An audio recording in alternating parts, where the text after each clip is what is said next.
সেই সন্দিকৈ মাৰ্ডাৰ কৰি কিনে মানে ছুইচাইড কৰাৰ এইবিলাক প্লেন আছিলে সিহঁতৰ, আৰু হয়তো সেই প্লেনটো ছাকচেছফুল নহ'ল। কিহৰ কাৰণে নহ'ল এই ভিডিঅ'টো মই সম্পূৰ্ণ আপোনালোকক ক'ম আজি পংখীৰ বিষয়ে, আৰু নীতিকেশৰ কথা তাৰ চৰিত্ৰৰ বিষয়ে মই এই ভিডিঅ'টোত আপোনালোকক ক'ম। আৰু যদি মোৰ চেনেলটোত কোনোবা নতুনকৈ আহিছে প্লিজ চেনেলটো ছাবস্ক্ৰাইব কৰি ল'ব, আৰু সকলোৱে এনেদৰে ছাপোৰ্ট কৰিব বুলি আশা কৰিলোঁ, আৰু সকলোৱে যাতে ছাপোৰ্ট কৰে সেইটোৱে কামনা কৰিছোঁ, আৰু আপোনালোকক ভাল ভাল ভিডিঅ' দিবৰ কাৰণে চেষ্টা কৰিম। পংখী হত্যাকাণ্ডৰ আচল ৰহস্য এতিয়াই ফাদি লৈছে। পংখী হত্যাকাণ্ডৰ মূল মাষ্টাৰ মাইণ্ড হৈছে শহুৰ আৰু শাহুৱেক। এইকাৰণে শহুৰ আৰু শাহুৱেক বুলি কৈছোঁ মই। নীতিকেশৰ যদি স্বভাৱ চৰিত্ৰৰ কথাটো যদি পংখী সন্দিকৈ কোৱা হ'লে আজি হয়তো পংখী সন্দিকৈ বাচি থাকিলে হয়।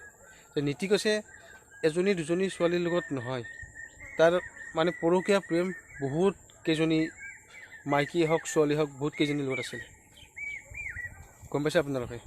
বহুত কেইজনীৰ লগত তাৰ লিলিমাই আছিলে, এজনী দুজনী নহয়, তাৰ বহুত কেইজনী মানে তাৰ মাইকীৰ লগত লিলিমাই আছিলে।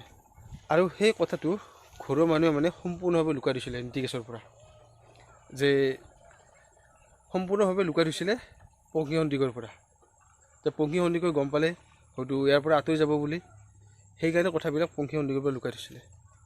মই কেইটামান নীতিকেশ ডাঙৰীয়াৰ ওপৰত মানে কথা ক'ব বিচাৰিছোঁ, আৰু সেই কথাটো বহুতে গম পায় আৰু বহুতে গম নাপায়, ঠিক আছে?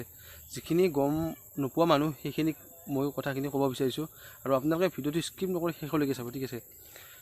নীতিকেশ ডাঙৰীয়া আগৰ পৰাই মাইকী বলীয়া, আৰু সেই কথাটো ঘৰৰ মানুহে সিহঁতৰ গম পায়, গোটেই ফেমিলিয়ে গম পায়।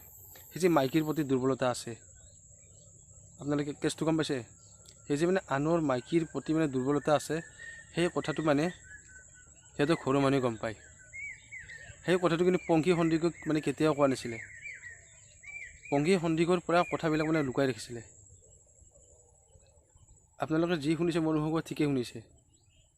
তেখেত মানে এটা চৰিত্ৰহীন লম্পট, মাইকী বুলিয়া লম্পট। লম্পট বুলি ক'লে এটা ভুল হয়। আৰু এতিয়ালৈকে তাক ফাঁচি কিয় দিয়া নাই? চৰকাৰে হওক আইন প্ৰশাসনে হওক ইমানে তাক ৰাখিব নালাগে। কিহৰ কাৰণে ৰাখি দিছে মানে সেই কথাটো বুজি পোৱা নাই। চাগে চৰকাৰ প্ৰশাসনে হওক বা আইনেই হওক, চাগে একমাহ দুইমাহ পিছত হয়তো বেলতে ওলাই আহিব, মোৰ ধাৰণা এটা, মানে মোৰ মনটো মানে তেনেকুৱাকৈ হয়।